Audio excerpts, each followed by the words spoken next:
L'épreuve pour le Mali, un coup d'État, une transition, une grande instabilité sur fond d'invasion des régions du Nord par des groupes armés. L'interview de la semaine tente aujourd'hui justement de faire le bilan de cette année qui s'achève. Notre invité Adam Thiam, journaliste, éditorialiste et grand observateur de l'actualité nationale. Merci donc Adam de répondre à nos questions.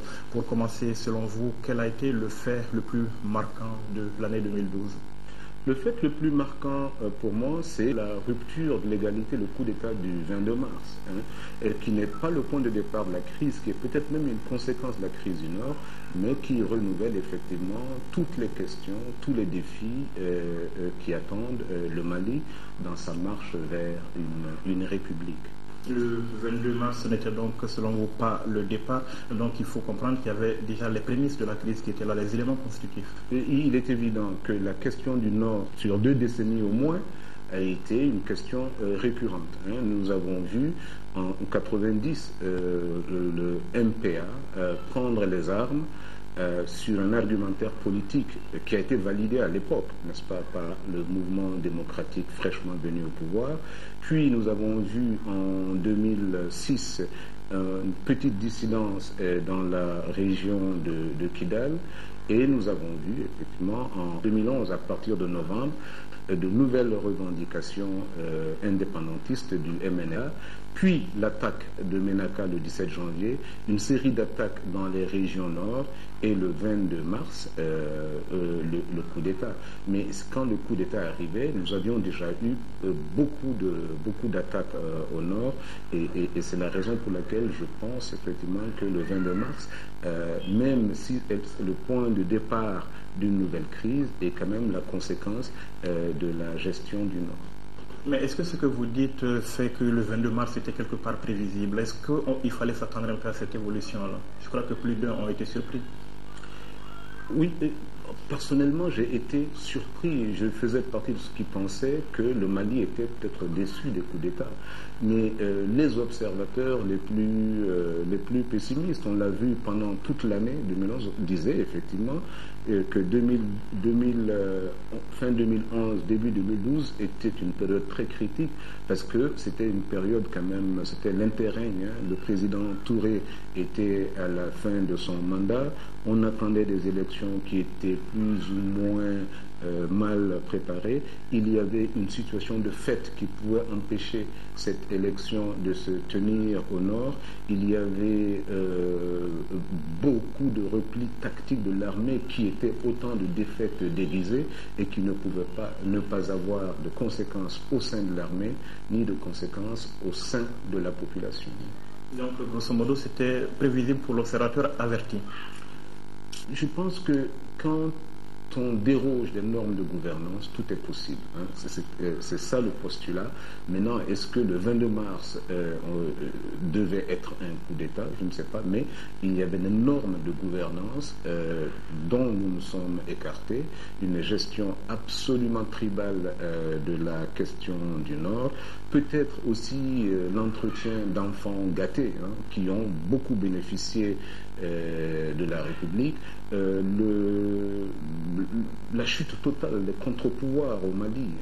Donc pendant une dizaine d'années, on a vu même le Parlement national à l'époque, et l'ambassadeur de France l'avait dit justement, et on l'avait pris à partie, c'était très peu intéressé à la question du Nord. Donc tout ça mis ensemble faisait effectivement qu'il y avait des voyants qui s'allumaient et qu'on refusait de regarder, et la conséquence, c'est sans le justifier que des fois nous pouvons avoir des ruptures qui créaient plus de problèmes au pays que si on avait, au moment où il le fallait, pris les dispositions qu'il fallait. Le 22 mars, donc, coup d'État, ensuite accord cadre. On s'engage donc dans une transition après le rétablissement des institutions. Généralement, pendant les transitions, on s'en passe. Est-ce que c'était un bon choix finalement? Alors, ce que nous avons eu au Mali, c'est deux postures. La posture de ceux qui disaient, tiens, nous sommes dans une rupture totale de l'égalité, et puis il faudra peut-être repartir avec de nouvelles légitimités. Et il y a ceux qui ont dit, non, la légitimité démocratique n'est pas rompue. La constitution malienne prévoit qu'en cas d'empêchement du président, qu'il soit remplacé par le président de l'Assemblée nationale. On a donc organisé, comme vous l'avez vu, la démission du président sortant. Puis le 7 avril, il y a eu l'investiture du président constitutionnel. Mais il y avait des difficultés objectives qui faisaient que le président par intérim ne pouvait pas nommer de gouvernement, ni démettre le gouvernement. Or, objectivement, avec le 22 mars, c'est le gouvernement ATT qui s'était retrouvé en prison. Donc il a fallu pourvoir à cette faiblesse-là par des dispositions de l'accord cadre, un accord cadre qui était négocié entre l'ex-junte et le médiateur de la CEDEAO et en vertu duquel, effectivement, un Premier ministre pouvait être nommé, qui nommait après le ministre. Est-ce qu'on a bien fait de faire justement ce choix-là? Écoutez, moi je constate que nous nous en sommes bien sortis. Le 7 avril, nous avons eu au Mali l'histoire du coup d'État le plus rapide au monde. Le pouvoir a été transmis constitutionnellement. Il n'a pas été entièrement transmis. Il y a encore des problèmes. Et c'est évident qu'il faut qu'on le réalise, que peut-être la réalité du pouvoir ne peut pas être entre les mains des seuls légitimistes. Mais je constate que, oui, le 7 avril, le Mali a eu un président constitutionnel qui a des pouvoirs très limités. Il a eu un Premier ministre qui, malheureusement, a un peu surestimé le concept de plein pouvoir. Et puis, il y avait toujours dans l'ombre l'ex-junte qui est partie prenante du jeu et qui l'a fait savoir assez souvent ces derniers mois. Quand je prends les choses comme les pleins pouvoirs du Premier ministre qui n'ont pas en son temps suffisamment été expliqués, on ne savait pas exactement finalement ce qui était dedans, est-ce qu'il faut finalement considérer cet accord cadre comme un bon arrangement pour la période dans laquelle on était? Les spécialistes à l'époque que j'ai interrogés sur la cohabitation de la Constitution et de l'accord cadre m'ont dit ceci.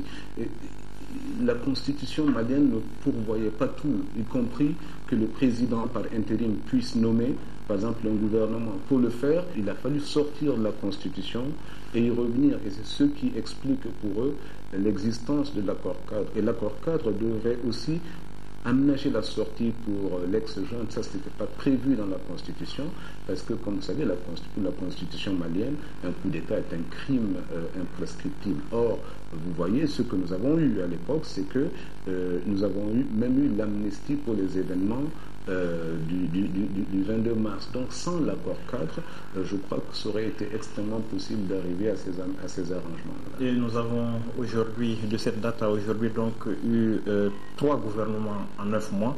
Durée moyenne de vie d'un gouvernement finalement au Mali pendant cette période, 3 mois. Est-ce que l'instabilité est en train de devenir chronique?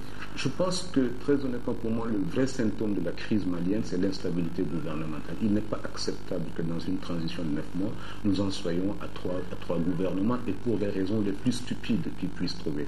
Premièrement, parce que le gouvernement formé en avril fait totalement abstraction des acteurs politiques conventionnels qui étaient là parce qu'ils étaient dans une logique révolutionnaire, et deuxièmement parce que le Premier ministre désigné n'était pas, il faut dire, dans une logique de consensus, il était dans une logique d'affirmation de son pouvoir, mais dans tous les cas, ce qui est important, c'est pourquoi est-ce qu'un Premier ministre peut être désigné à l'exclusion d'acteurs importants de la société, tels que la classe politique et la société civile. Et c'est bien ce qui est arrivé en avril 2012, et c'est ce qui explique que nous ayons eu des problèmes. Donc, je trouve que l'instabilité gouvernementale, avec 3 gouvernements formés en moins de 9 mois, est un signe inquiétant de la crise, et j'espère que ce sera le dernier gouvernement avant la libération du Nord. Mais elle découle, cette instabilité gouvernementale, de l'instabilité politique. Jamais on a vu autant de divergences entre Maliens. Qu'est-ce qui l'explique? Elle découle, à mon avis, d'abord d'une faible prise en compte des défis et des enjeux. je ne crois pas que les enjeux aujourd'hui doivent être ceux du positionnement personnel, ceux du pouvoir personnel. Nous avons une situation où les 2/3 du pays nous ont échappé. Nous avons une situation où notre armée a quand même été humiliée, qu'on le veuille ou non. Nous avons une situation où nous découvrons que l'accompagnement que nous avons fait du pouvoir pendant 10 ans a donné effectivement les résultats que nous avons. Le 17 janvier avec l'attaque du Ménaka, le 19 avec Aguelok, puis la chute en série de toutes les grandes villes du Nord. Je pense que c'est normalement un moment pour la méditation, un moment pour s'arrêter, évaluer ce qui n'est pas allé et repartir d'un bon pied. Ça ne peut pas être le moment où effectivement on se canarde pour les postes et on se canarde pour les privilèges et c'est ça qui a dominé, à mon avis, et qui va continuer à dominer la transition du Mali, et ça n'est pas pour le bonheur du pays. Et on a l'impression justement, après tout ce que vous avez cité, on a juste l'impression à Bamako que le Nord, il est quelque part oublié tout simplement.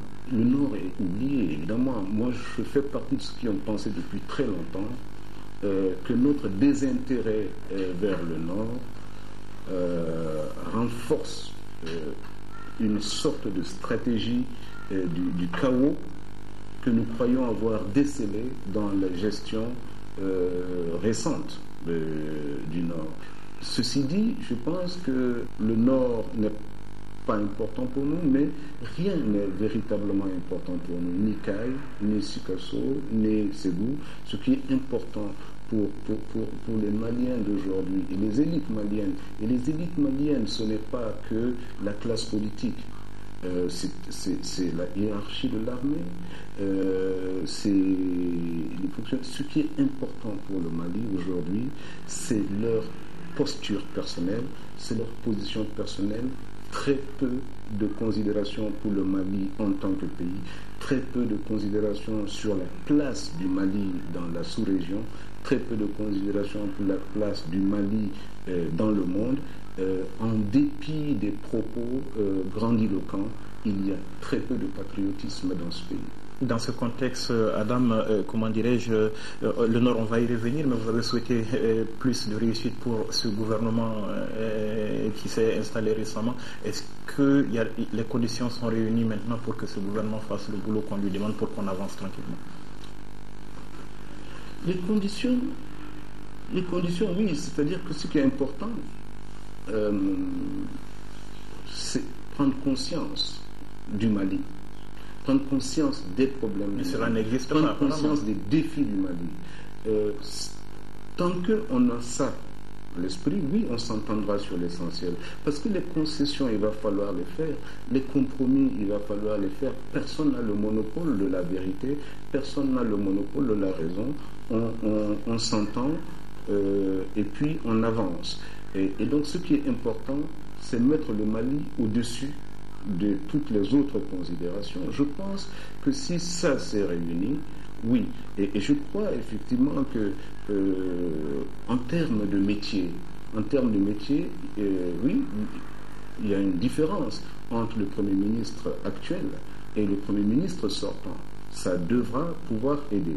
Mais ce qui est important, et même le Premier ministre actuel, le président, le capitaine Sanogo, ils ne pourront rien tant que l'élément le plus important aujourd'hui n'est pas le Mali.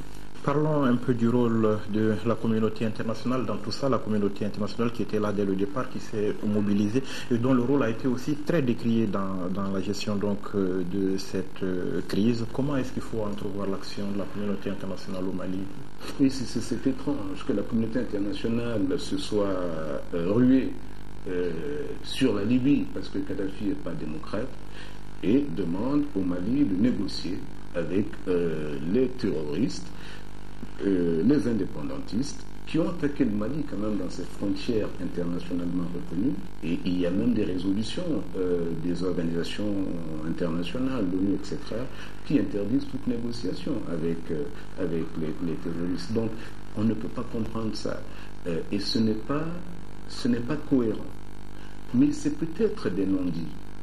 Peut-être que ce que la communauté internationale craint, c'est l'appui militaire et les moyens conséquents à un pouvoir dont le tricéphalisme était dénoncé.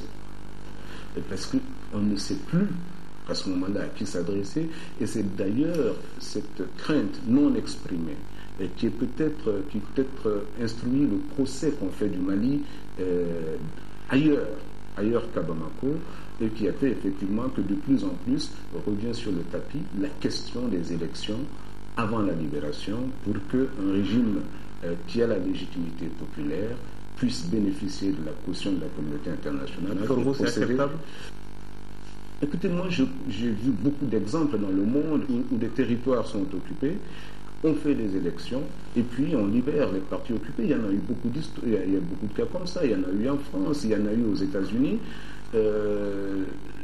La différence ici, c'est que nous sommes dans la situation parce qu'il y a un mouvement indépendantiste, n'est-ce pas, qui a déclenché les hostilités, et nous sommes dans cette situation parce qu'il y a des communautés du Nord qui nous disent mais non, nous ne comprenions pas que vous fassiez les élections avant que le Nord soit libéré.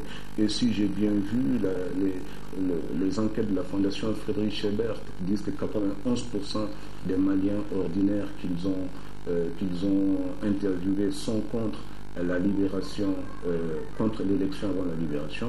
Pour ce qui me concerne, mon objectif principal, c'est la libération du Nord, c'est l'intégrité territoriale, et si cela passe par des élections pour qu'un régime élu soit en charge de cette mission-là, je n'ai aucun problème. Beaucoup pensent que c'est accepter la partition de fait du pays. Ce qui fait la partition de fait du pays, c'est que l'armée n'est pas au nord.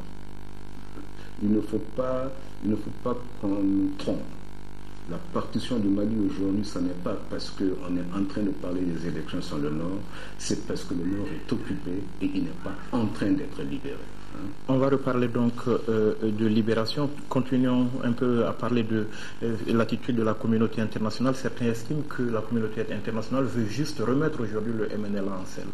Le MNLA n'a pas pu se former sans la complicité de certains de nos partenaires, il faut le dire très clairement. Le MNLA a bénéficié d'une faveur médiatique qu'on ne trouve nulle part. Et il est évident qu'il y a de la sympathie pour ce mouvement. Pour quelle raison le Sahel est devenu un entrepôt des otages français? Ce n'est pas acceptable. On a vu dans quelles conditions ils sont enlevés et gardés. Plusieurs fois, on a parlé des complicités entre l'État et le crime organisé au Mali. Il faut que nous sortions de cela. Tant que nous ne sortions pas de cela, nous aurons peut-être demain la France contre nous, après ça va être la Suède, après ça va être les États-Unis. Ce n'est pas possible simplement qu'un État accepte d'être un entrepôt d'otages. Et je crois que c'est ce qui explique effectivement le grenouillage qu'il y a eu autour du MNLA, indépendantiste aujourd'hui peut-être, mais de moins en moins on entend le MNLA reconduire cette exigence. Et donc il est possible effectivement qu'il renonce à cela, c'est en tout cas la condition de l'État malien pour aller aux négociations. En dehors de l'indépendance, des formes d'autonomie poussées, des formes de décentralisation poussées sont non seulement acceptables, mais souhaitables. Non seulement acceptables et souhaitables pour les régions nord, mais acceptables et souhaitables pour toutes les régions du Mali. Est-ce que pour vous, il y a moyen de dissocier, quand on parle de négocier avec certains, il y a moyen aujourd'hui de dissocier MNLA en Sardine des mouvements terroristes? Je crois que l'erreur, c'est de penser que, par exemple, un mouvement comme en Sardine peut se démarquer de AQMI. Parce qu'en Sardine, il n'existe pas. En Sardine est le cache-sexe d'AQMI. Je ne vois pas, franchement, comment on peut arriver à négocier avec AQMI ou avec Moujao, qui ne renonceront pas à leur identité, et leur identité, c'est la charia. À moins que l'État malien ne renonce à la laïcité, je ne vois pas comment les négociations sur ce plan-là peuvent aboutir. Pour le MNLA, c'est différent, sauf que le MNLA n'existe plus. Alors la question c'est pourquoi négocier avec une structure qui n'existe plus? Parlons donc à présent de reconquête du Nord. Qu'est-ce qu'il faut faire aujourd'hui dans ce contexte? Partir sans la communauté internationale qui dit pas avant septembre, ou alors est-ce que l'armée malienne a les moyens d'y aller? Moi je trouve même humiliant en tant que Malien d'envisager qu'on ne peut pas libérer le Nord sans la communauté internationale. Je le trouve particulièrement humiliant dans la chair et je pense que nous devons éviter ce débat. Le débat doit être qu'est-ce que nous faisons pour que notre armée soit en condition matérielle et psychologique de faire ce travail qui est conforme à sa vocation. Elle n'a pas d'autre raison d'être. Maintenant, s'il y a des problèmes, si nous n'avons plus une armée républicaine, il faut le dire. Mais le Nord Mali doit être libéré par l'armée malienne. Les Maliens doivent se mobiliser, doivent tout faire pour que cette armée ne manque pas de moyens pour faire ce travail. Et je pense très honnêtement que ce travail n'est pas au-dessus de nos moyens. Je pense qu'il y a une savante intoxication qui complexifie et puis qui alourdit des enjeux du Nord. Je ne pense pas que Al-Qaïda soit fort, je ne pense pas que le MNLA soit fort, je ne pense pas que le Moujao soit fort, je ne pense pas que Ansar Dine soit fort. Je pense que quelle que soit leur force, elles ne peuvent pas être supérieures à celle d'une armée malienne remobilisée, acquise au principe de la République et bénéficiant du commandement et de l'autorité politique qu'il faut pour que le Nord Mali redevienne une partie du Mali le plus tôt possible. Elle était partie du Nord par manque de moyens, par manque d'encadrement. Est-ce que ces conditions, ces obstacles sont aujourd'hui levés?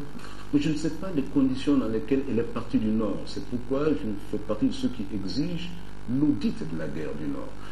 C'est important de savoir ce qui s'est passé, parce que ce qui s'est passé au Nord, c'est ce qui conditionne la pérennité et la durabilité de la République du Mali. La reconstruction de l'armée, on en a beaucoup parlé. Est-ce que finalement, selon vous, c'est juste un alibi pour ne pas y aller? Si on écoute les spécialistes disent effectivement que dans les conditions actuelles, cette armée n'est pas prête à y aller. D'abord, elle a un problème d'équipement. Déjà, il a un problème psychologique. Il n'y a pas de chaîne de commande uniforme, donc tout ça doit être reconstruit. Et puis attention, l'armée est sous l'autorité politique. Si le Nord n'est pas en train d'être libéré aujourd'hui, moi je ne m'en prends pas au sergent, je ne m'en prends pas à l'adjudant. L'armée est sous le contrôle de l'autorité politique.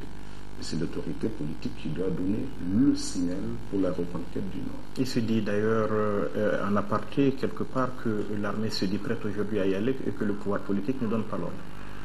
Le pouvoir politique, si nous prenons l'exemple très précis, le cas très précis du président Traoré, je ne vois pas quel intérêt il a à ne pas vouloir la libération du Nord. Est-ce que c'est d'abord lui que ça grandit? Et je crois qu'aucun président n'a eu la chance, la malchance qu'il a eue de venir en ce moment, mais aussi la chance historique d'organiser la reconquête d'une unité territoriale compromise. Je ne crois donc pas que ce soit un jeu de nombril ou par narcissisme qu'il n'est pas en train d'ordonner la libération. Non, je pense qu'il y a des raisons objectives qui font qu'aujourd'hui, l'armée ne peut pas aller au nord. Mais ce n'est pas une question d'aller forcément dans les heures qui suivent. Ce n'est pas une question d'aller forcément dans la semaine qui suit. C'est une question de mettre en place au niveau interne les moyens dont cette armée a besoin pour faire un travail qui est à sa hauteur. Pour terminer, Adam, comment sortir aujourd'hui de l'impasse actuelle? Le défi du Mali aujourd'hui, c'est la reconquête de sa souveraineté et de son unité territoriale. Il n'y a pas deux autres défis.